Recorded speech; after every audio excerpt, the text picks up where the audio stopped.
Okay चलो 4.2.2 Rutherford model of an atom last time खाली એની diagram through theory check કરી છે લાઈન ટુ લાઈન બાકી છે next Rutherford was interested in knowing how the electrons are arranged within the atom એટલે કે કોઈ પણ એટમ છે એની અંદર ઇલેક્ટ્રોન કઈ રીતના અરેન્જ થયા છે એની અંદર રુથરફોર્ડ ને થોડો ઇન્ટરેસ્ટ હતો કારણ કે થોમ્સન આપ્યું તે તો ટોટલી કેવું છે ખોટું છે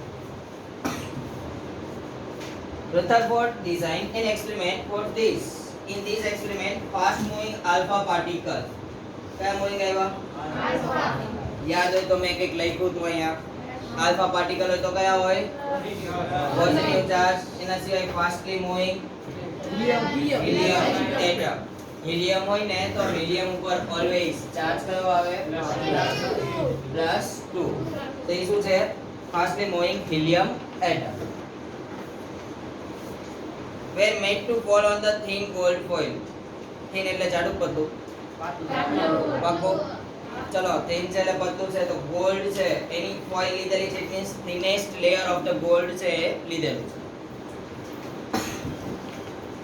he selected a gold foil because he wanted as a thin layer as possible એટલે કે સૌથી thinnest layer છે કોનું જોવા મળે છે gold નું that's why એને કોને લીધી છે gold આ આપણને ક્વેશ્ચન થાય કે એલ્યુમિનિયમ શું કામ નો લીધું એલ્યુમિનિયમ લઈ શકતો હતો કારણ કે આપણે ફૂડ ને રેપ કરવા માટે એલ્યુમિનિયમ ફોઇલ યુઝ કરીએ છીએ પણ એ ફોઇલ પણ થીક કહેવાય એનાથી પણ થીન ફોઇલ લીધેલી છે ગોલ્ડ ઓકે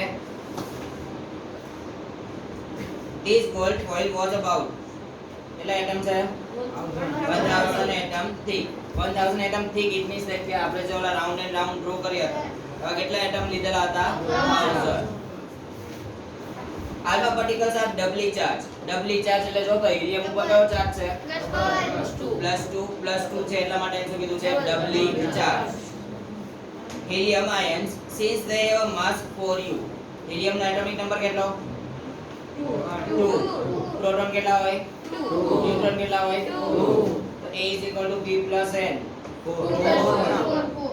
સમજાય ગયું 4u yes the fast moving alpha particle have a considerable amount of energy normal છે આપણે અહીંથી અમદાવાદ ગયા હોય તો અહીંયાથી ગાડી બેસીએ તો ટાયર ઠંડા હોય પણ અમદાવાદ પહોંચે ત્યાં ટાયર ગરમ થઈ જાય બીકોઝ કે શું કરે છે રિવોલ્વ કરે તો same to same alpha particle fastly moving કરે છે તો એ પોતાની એનર્જીને શું કરશે રેડિએટ કરશે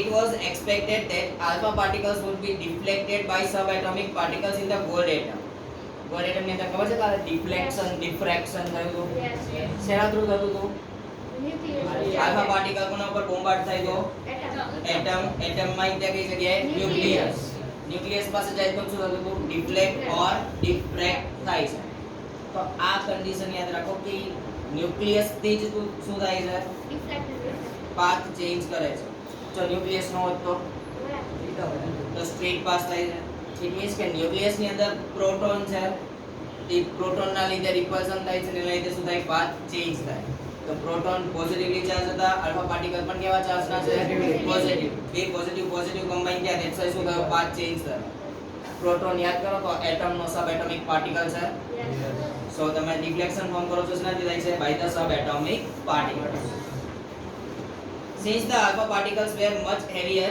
than the proton alpha particle કેવા છે heavier તો પ્રોટોન ની સાઈઝ કઈ દેગી નાનકડી દેગી એ પણ ચલો એ બુક માં જો તો સાઈઝ નાની છે ન્યુક્લિયસ ની પ્રોટોન એ નાના છે કમ્પેર ટુ આલ્ફા પાર્ટિકલ પણ એની પાસે પોઝિટિવ ચાર્જ છે એટલા માટે શું કરી નાખે છે ડિફ્લેક્શન કરાવી નાખે છે he did not expect to see a large deflection એને એવું એક્સપેક્ટ નહોતું કર્યું કે આટલું મોટું લાર્જ ડિફ્લેક્શન્સ છે જોવા મળશે ડન નેક્સ્ટ ચેક કરો ડાયાગ્રામ છે ડાયાગ્રામ કાલ ડ્રો કરી દઈએ છે સો સીધે સીધા પાસ થયા હોય તો એની અંદર કોઈ વસ્તુ રિએક્ટ થઈ છે કે નથી થઈ ચલો રિએક્ટ નથી થઈ ઇટ મીન્સ ધેટ શું થયું છે એનો અંદર કોઈ જો રિએક્ટ થયું છે તો ઇલેક્ટ્રોન માંથી સ્ટ્રેટ ટુ સ્ટ્રેટ પાસ થાય છે શું કામ પાસ થઈ ગયા બીકોઝ ઇલેક્ટ્રોન નું ફોર્સ ઓફ અટ્રેક્શન ન્યુક્લિયસ જોડે કેવું છે વધારે છે એટલે આલ્ફા પાર્ટિકલ જોડે અટ્રેક્ટ થતો નથી એની કેવો થતો રહે છે સીધે સીધું પણ જો ન્યુક્લિયસ આવ્યું તો ત્રણ કન્ડિશન થાય deflect ડિફ્રેક્ટ or 180 degree or revert back but the alpha particle scattering experiment યાદ છે કાલે વર્ડ આવ્યો તો scattering scattering એટલે બધી દિશામાં it means એક પોઈન્ટ હતો એના ઉપર લાઈટ ઇન્સિડન્ટ કરી દીધી બધી જ ડિરેક્શનમાં શું કરે છે લાઈટ ને સ્પ્રેડ આઉટ કરતા તો એ જ કન્ડિશન આમાં કે બધી ડિરેક્શનમાં શું કરશે સ્પ્રેડ આઉટ કરશે gave totally unexpected result and the following observations were made જો તો પહેલું observation most of the fast moving alpha particles pass straight through the gold foil જો તો ઉપરની ડાયાગ્રામમાં ઘણા બધા તમને straight to straight પાસ થયેલા દેખાશે second some of the alpha particles were deflected by the foil by small angles જો તો small angles થી deflect થયેલા દેખાય છે okay last third point surprisingly one out of every 12000 લખ્યું છે ને ત્યાં 1200 આવે so એક ઝીરો કટ કર નાખો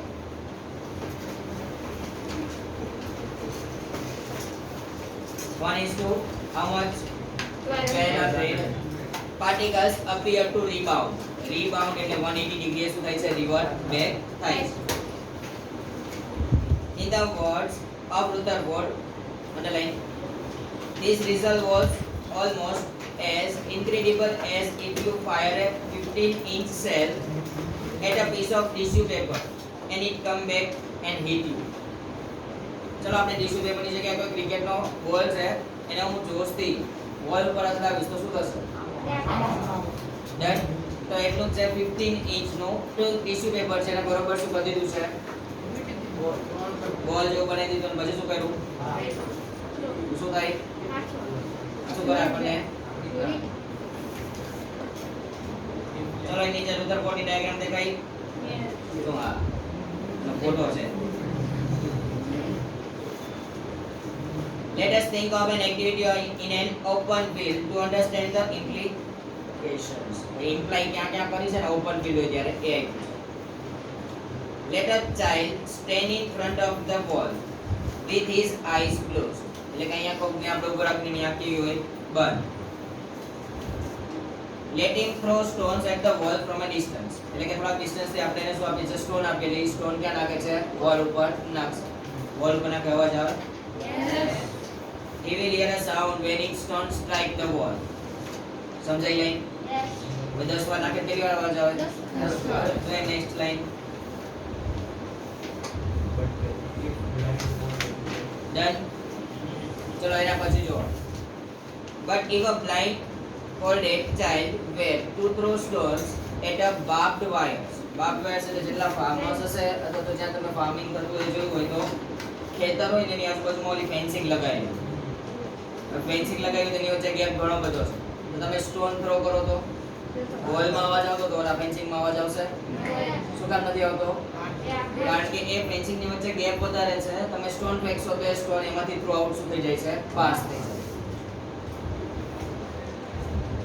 barbed wire fence most of the stones would not hit the fencing and no sound would be heard એટલે કે આ કોઈ હિટ જ ન થતી તો અવાજ આવશે નહીં this is because there is a lot of gap in the fence which allow the stone to pass through them એટલે કે શું કરશે સ્ટોન ને પાસ થવા દેશે પાસ થઈ જશે તો અવાજ આવતો નથી એક મારા પોઈન્ટ ઓફ વ્યૂ કહું ને તો રુધરફોર્ડની અંદર આનું કંઈ કામ જ નથી કારણ કે આખું આ સાઉન્ડ રિલેટેડ છે બરાબર આની અંદર આપણે કંઈ કામ છે નહીં જો એના પછીનો એક શોર્ટ ક્વેશ્ચન આવ્યો following a similar reasoning Rutherford conclude from the alpha particle scattering experiment that so question પૂછી શકાય explain about the conclusion of the Rutherford's alpha particle experiment એટલે કે એનું કન્ક્લુઝન શું હતું ચેક કરો conclusion first most of the space inside the atom is empty બાજુના ડાયાગ્રામમાં જો તો એક રાઉન્ડ દરું છે વચ્ચે ડોટ જ છે એની વચ્ચેની બધી જગ્યા ખાલી છે ઇટ મીન્સ બધી સ્પેસ કેવી છે vacant because of alpha particles pass through the gold foil without getting reflected એટલે કે નોર્મલી મોસ્ટલી બધા સીધે સીધા પાસ થઈ જાય છે એનું રીઝન કે એની અંદર કોઈ છે જ નહીં કોઈ વસ્તુ જ નથી વેકેન્ટ છે ધેટ્સ વાય કેવો પાસ થાય છે straight two straight very few particles were deflected from their path indicating that the positive charge of the atom occupy very little space એટલે કે ન્યુક્લિયસ ની અંદર જો અથડાશે તો શું થાય છે પાથ ચેન્જ કરશે બાકી પાથ ચેન્જ થતો નથી a very small fraction of the alpha particle were deflected by 180 degree very small fraction કેટલો ફ્રેક્શન છે 1:1200 એ ફ્રેક્શન દીઠ શું થાય છે એકાદો જ તે 180 ડિગ્રી રોટેટ થાય છે, indicating that all the positive charge and the mass of the gold atom were concentrated in very small volume within the atom. એટલે કે કોઈ પણ એટમ હોય ને એની કોઈ એક જ પોઝિશન અથવા તો સ્મોલ એરિયા છે કે જ્યાં શું આવેલું છે કોઈ પોઝિટિવ ચાર્જ છે ત્યાંથી કોઈ વસ્તુ ડિફ્લેક્ટ થાય છે, મીન્સ ધેટ કે કોન્સન્ટ્રેટ થવું એટલે ભેગું થવું. શું ભેગું થવું? માસ. એ માસ બધો ક્યાં ભેગો થાય છે? ન્યુક્લિયસમાં. તો ન્યુક્લિયસની સાઈઝ તમારા બાજુની ડાયાગ્રામ છે એમાં ચેક કરો છો નાનું ન્યુક્લિયસ છે. એના પછીનો short question, sorry one word. From the data he also calculated that the radius of the nucleus is about કેટલા times? 10⁵ times less than that of the radius of the atom. હવે વિચારો કે suppose તમારી પાસે આ રીતે atom છે, તો આ શું છે એનું? તો ન્યુક્લિયસ થી આ ડિસ્ટન્સ છે ને એ ડિસ્ટન્સ ને કહેવાય એટોમિક રેડિયસ. બરાબર? તો ન્યુક્લિયસ થી આઉટર મોસ્ટ સુધીનું ડિસ્ટન્સ તમારી એટોમિક રેડિયસ છે. તો આ એટોમિક રેડિયસ ની સાઈઝ જે છે એટલે કે આટલી સાઈઝ એની કરતા એટમની સાઈઝ કેટલા ટાઈમ્સ લેસ હશે? 10⁵. ઇટ મીન્સ ધેટ 1 લાખ છે, 1 લાખ. બરાબર?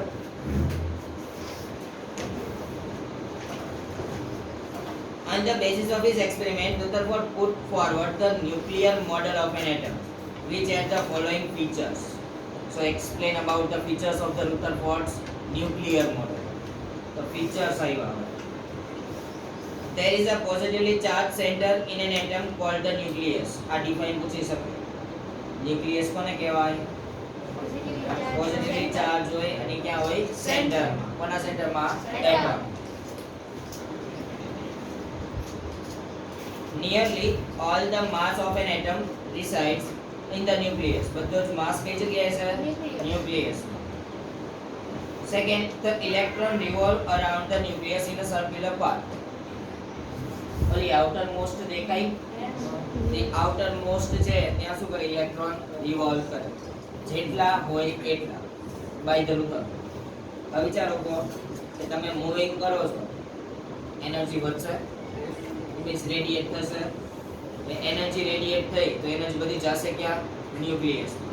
ન્યુક્લિયસમાં જાય તો ન્યુક્લિયસ પછી સ્ટેબલ રહી શકે નહીં. કેવી રીતે? આપણે એક એક્સપેરિમેન્ટ છે.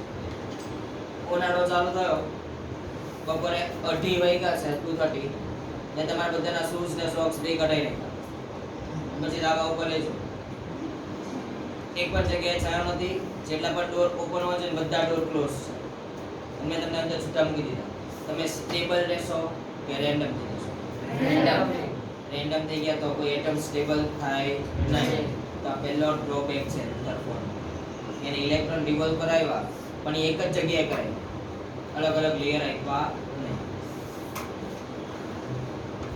The size of the nucleus is very small as compared to the size of the atom. આ ખબર છે કેટલી લેસ છે?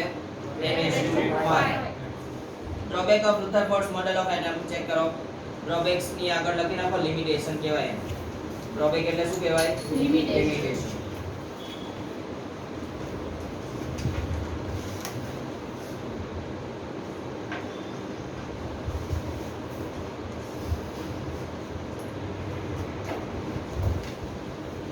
Then check કરો આગળ. The revolution of the electron in a circular orbit is not expected to be stable. A stable છે નહીં. શું કામ સ્ટેબલ નથી? કારણ કે રિવોલ્વ કરે છે તો એનર્જી નીકળી અને એનર્જી બધી જાય છે ક્યાં? ન્યુક્લિયસ. તો એનર્જી મળી તો ભાઈ સ્ટેબલ થવાનો નથી. Any particle in a circular orbit would undergo acceleration. Acceleration એટલે change in velocity per unit time. Change in velocity per unit time. એને શું કહેવાય? acceleration. તો acceleration કરે છે એટલે પોતે શું કરશે? રેડિએટ કરશે. કોને? Energy. During the acceleration, charged particle would radiate energy. Radiate કરવું એટલે બહાર કાઢવું.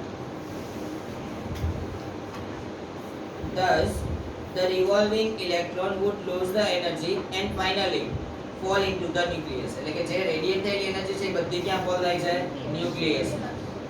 if these were so the atom should be highly unstable તો આવું થાય તો એટમ કેવો થઈ જાય અનસ્ટેબલ અને આપણે જે એટમ ને કેવો માન્યો છે stable and hence the matter would not exist in the form of that we know that atoms are quite stable આપણે શું ખબર છે એટમ કેવા છે સ્ટેબલ છે બટ આની થિયરી પ્રમાણે સ્ટેબલ થતા તો રુથરફોર્ડ પણ કેવો થયો ખોટો તો એના પછીનો question explain with suitable diagram about the Bohr's model of an atom હા લખવાનો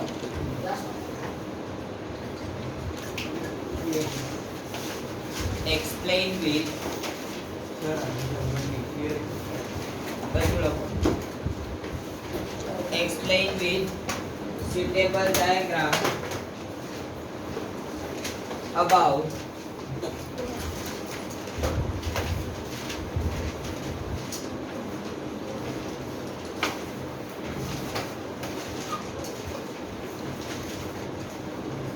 Bohr's atomic model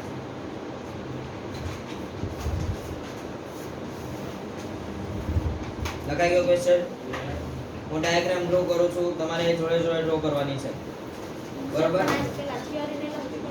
rough book Rutherford બાકી હોય લખવાનો તો પેલા રફ બુક માં લખી નાખવાનું અત્યારે રુથરફોર્ડ કમ્પ્લીટ થાય પછી આને કમ્પ્લીટ કરવાનું ઓકે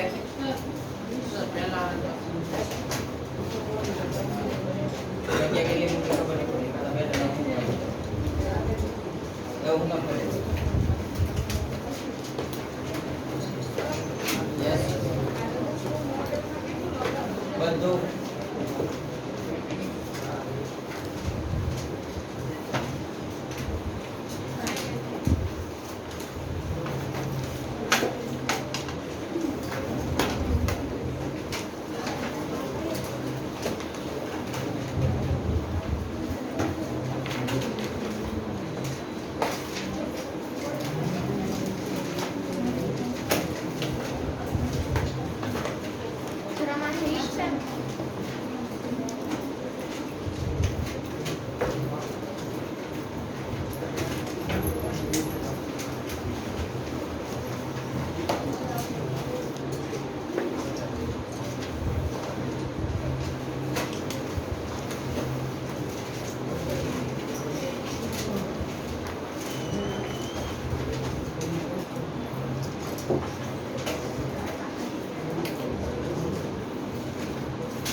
તો મોડેલ કયું છે આપણી પાસે?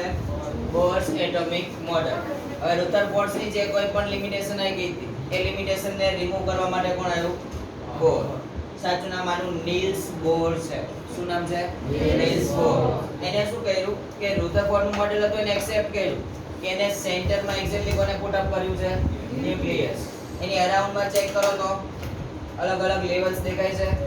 Yes. અલગ અલગ લેયર્સ જે દેખાય ને that all layers are known as energy level. એને એનર્જી વાઇઝ ઇલેક્ટ્રોન ને પુટ કરવા માટે અલગ અલગ શું આપી છે? Orbit. Orbit is also known as energy levels is also known as cell. Cell છે આપણી પાસે ચાર અવેલેબલ છે K L M અને N.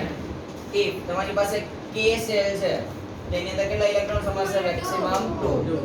L હોય તો 8, પછી M હોય તો 8, N હોય તો 22.